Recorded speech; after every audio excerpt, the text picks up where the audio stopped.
Purple trumpet shape का ये खूबसूरत सा फूल एक बार में आपका मन मोह लेगा। नर्सरी से लाने का फिर दिल करने लगेगा। तो भला क्यों ना हो।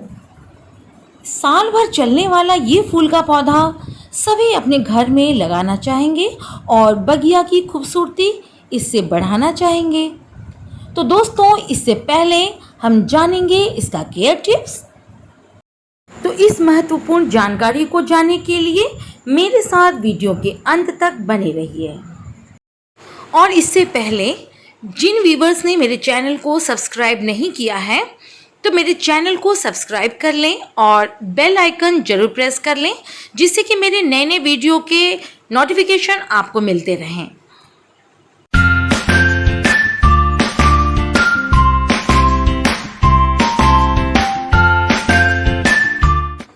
तो दोस्तों, हम बात कर रहे थे एक बेहद खूबसूरत सा फूल जिसका नाम है पर्पल अलमांडा।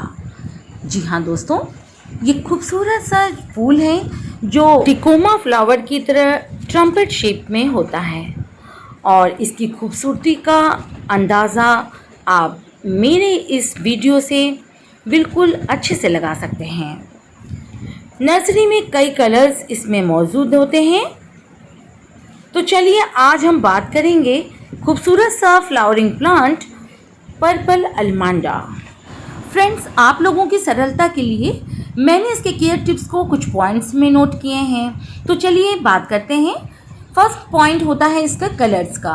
तो नर्सरी में इसके वाइट, येलो और पर्पल कलर्स आपको ईजिली अवेलेबल होते हैं।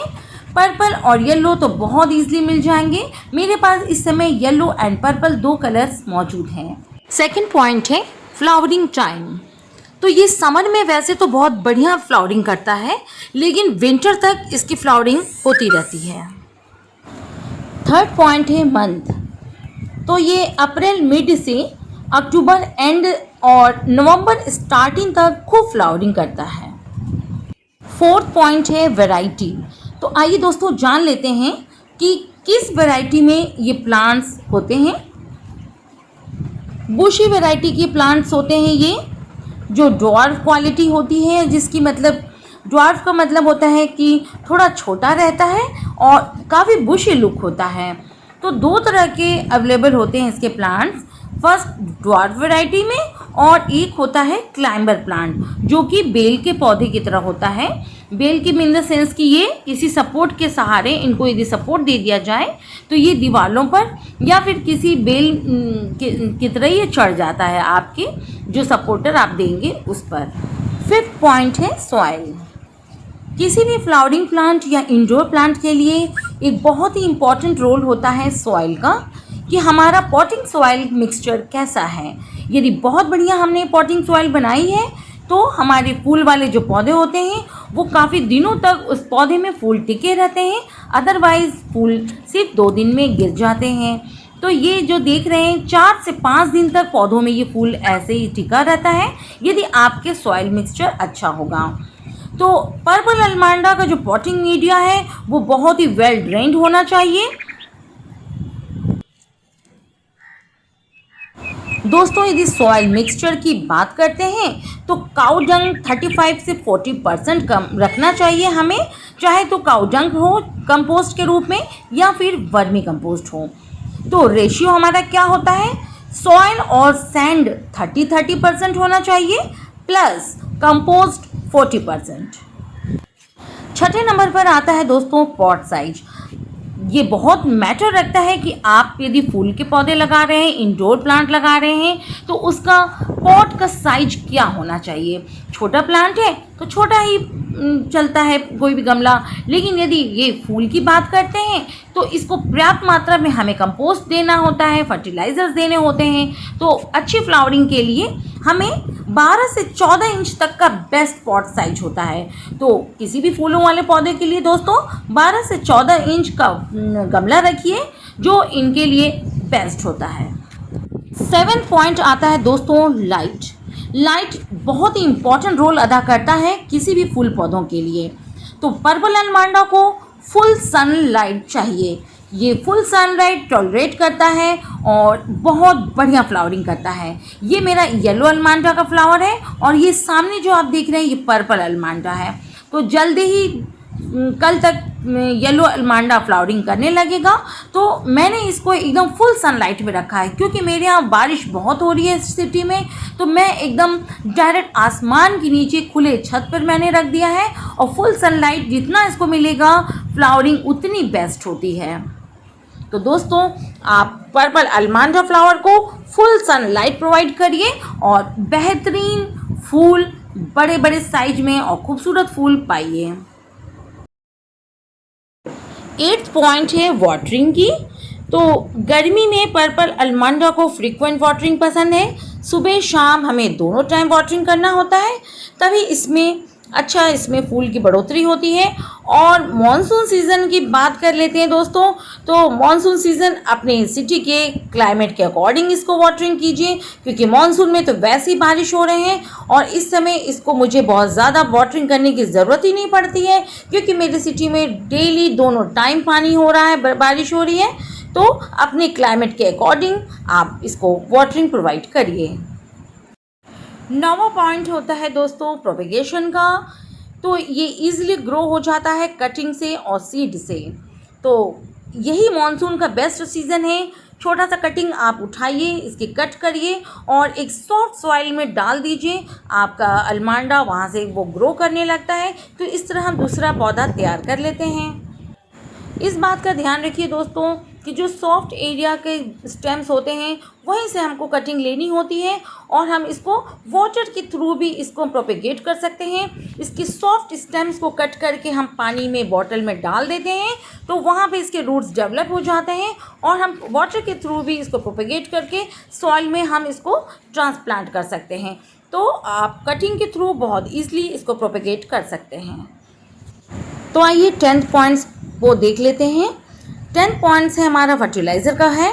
मंथली बनाना पील फर्टिलाइज़र आप इसको प्रोवाइड कर सकते हैं।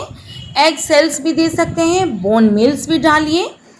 साथ में केमिकल फर्टिलाइज़र यदि बात कर ले दोस्तों तो MPK 19-19-19 या 20-20-10-20 NPK का आप फर्टिलाइज़र भी इसको दे सकते हैं।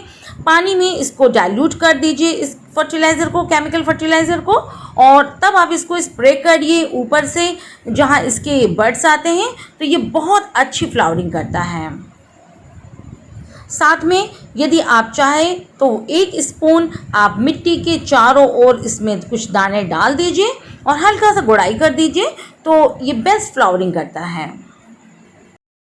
अच्छी ग्रोथ के लिए आप चाहें तो DAP के कुछ दाने भी आप डाल सकते हैं।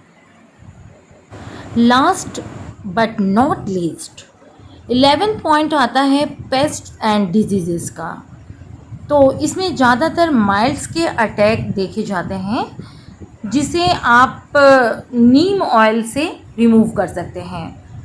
ऑर्गेनिक फर्टिलाइज़र की यदि बात की जाए दोस्तों तो सबसे बेस्ट है नीम ऑयल का स्प्रे करना चाहिए 15 से 20 दिन में, जिससे कि इस टाइप के डिजीज़ेस और पेस्ट नहीं इसमें दिखाई पड़ेंगे।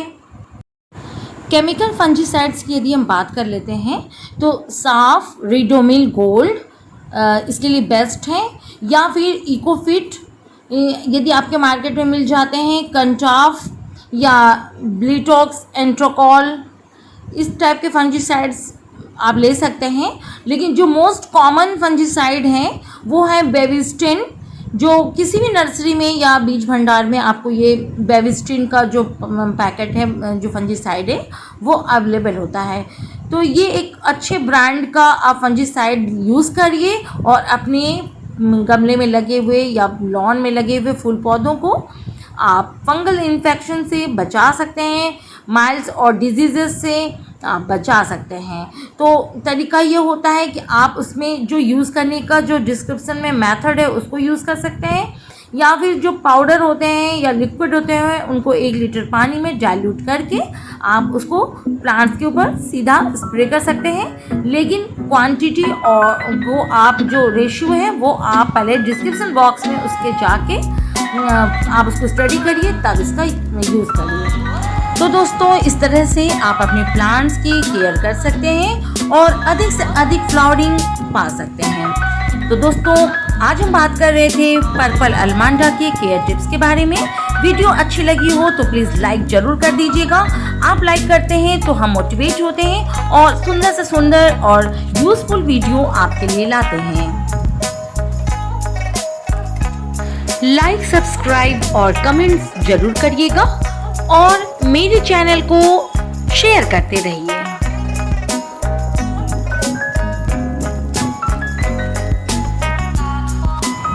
फिर एक नए टॉपिक के साथ शीति आप सभी के बीच प्रस्तुत होगी।